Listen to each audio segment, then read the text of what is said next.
And this is barely my second or third month of using Unity, of making 3D games at all.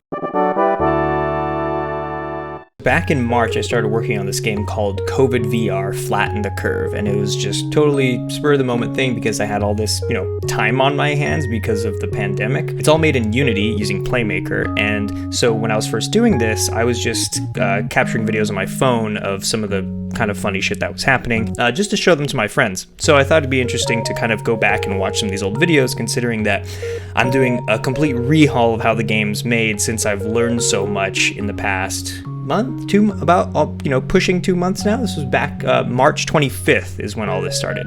So let's take a look at some of these older videos. These are old assets that I had. This is an asset pack that I got for free, I think, or maybe even cheap. I was so convinced at this point that this was what the city was gonna look like. I ended up completely abandoning this package. It has everything that I would want, though. Actually, no, I take it back. I actually still use that airport. I had only barely gotten teleport and some of this basic VR interaction down by now.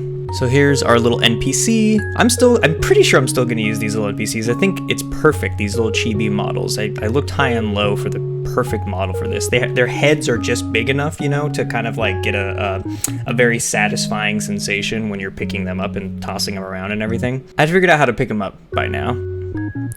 Yeah, they were just snapping to their nav mesh. Oh, they're also all sliding around now because I think their rigid body was sort of like fighting what their nav mesh was trying to do, and they were just sliding around. Right? So that was driving me insane for a long time. I did not know. The way I ended up fixing it actually was changing a capsule collider to a box collider. The way I think of that was that there's more surface area on the bottom of a box collider instead of like the point of a capsule collider. That might be my imagination completely, but that's just, it worked, so it's kind of like, it seems like that's how it worked. I had colored them at this point because I realized that you can't see them, but now they have the little animation, which again is an animation I think I'm going to keep. I have all these FBX saved. They're sort of all these modified versions of Mixamo assets. But yeah, I could pick them up and I could drop them. They weren't snapping to the nav mesh anymore. They would actually fall the full distance and then go back to being on the nav mesh. Yeah, you could toss them around and everything. Very fun to do, by the way, to just pick people up and throw them around. So now here's where we start getting a bunch of boys on the scene. A part of the plug-and-play way I was going about designing this with these Steam VR controls was that the hands just brushing the NPCs would push them around, and I didn't realize that would be a thing. And now I have to make sure that that's a thing because I love it so much. It's really fun to just push swaths of NPCs away. But yeah, so I don't remember what was happening at this point, but I couldn't pick them up anymore.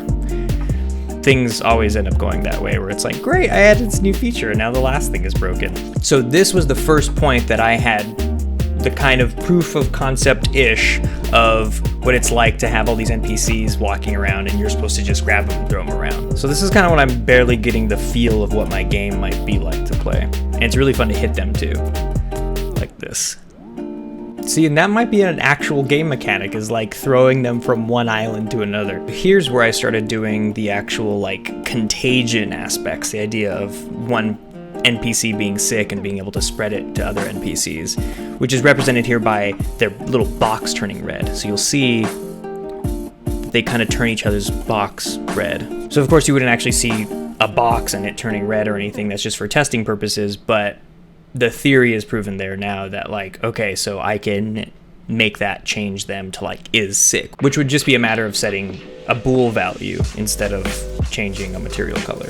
All right, now here's where I started developing the plane. That cube is a plane and they're all trying to catch it. Okay, they get on, they get put on top, and I think back then, I'll see it even froze there. I don't know what happened. But for a while, it was like a physical operation where they would go on a platform and then I would bring them over. You see, so their rigid bodies are still active here. That's why they're throwing each other off. They're fighting to be on the plane. Not a good way to develop air transportation system in a game. So this is about 3 days later now, March 28th, 3 days after I started. So all three of these little guys, you see they're on a platform. still not a good way to do things. I think at this point was when I made it so they just attach to the actual object and there is no ground plane underneath them. So I did a little bit of work on the game after that, and it was all related to designing the actual assets. A little bit of programming for their textures and their clothes and sort of accessories and hair that I was going to put on them. But very early on, I realized that there were these 2 game jams that I really wanted to hit up. One of them was the Ludum Dare 46, and the other one was the VR Game Jam 2020 that Valem was a part of. So I had to do those because I've always wanted to do a game jam.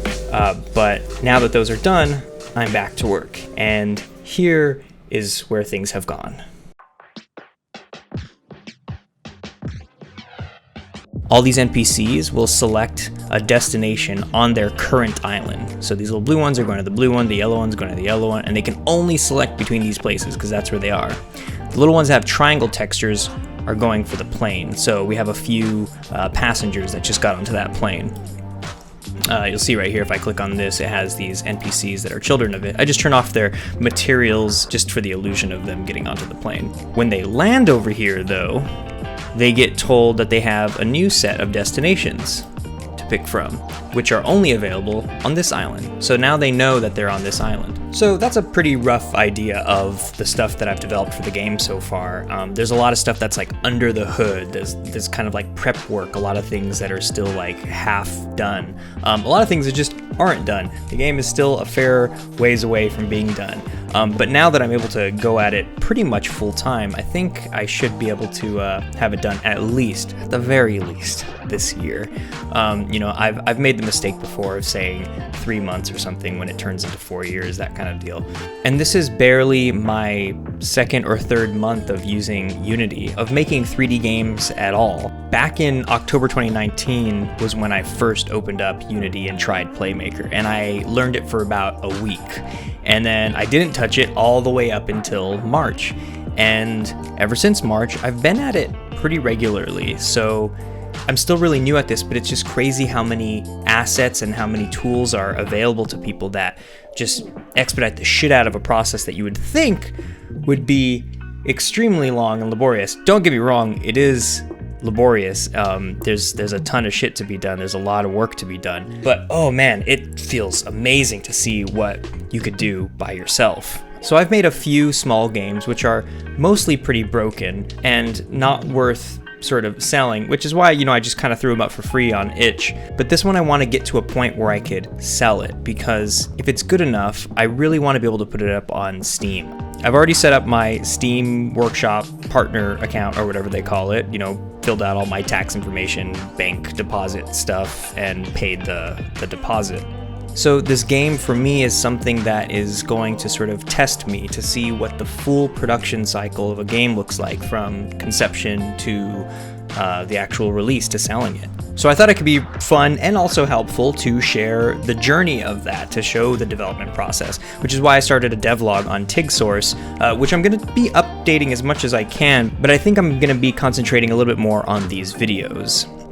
So let me know if you dug anything in this at all, if there's something that you want to see more of, or something that you were completely bored by. You could let me know in the comments, and while you're here, check out other videos. I do streams from development, and I also do streams of just playing games with the homies, and I do Playmaker tutorials, and thinking about some Let's Plays maybe. Yeah, that's it. So thanks for watching.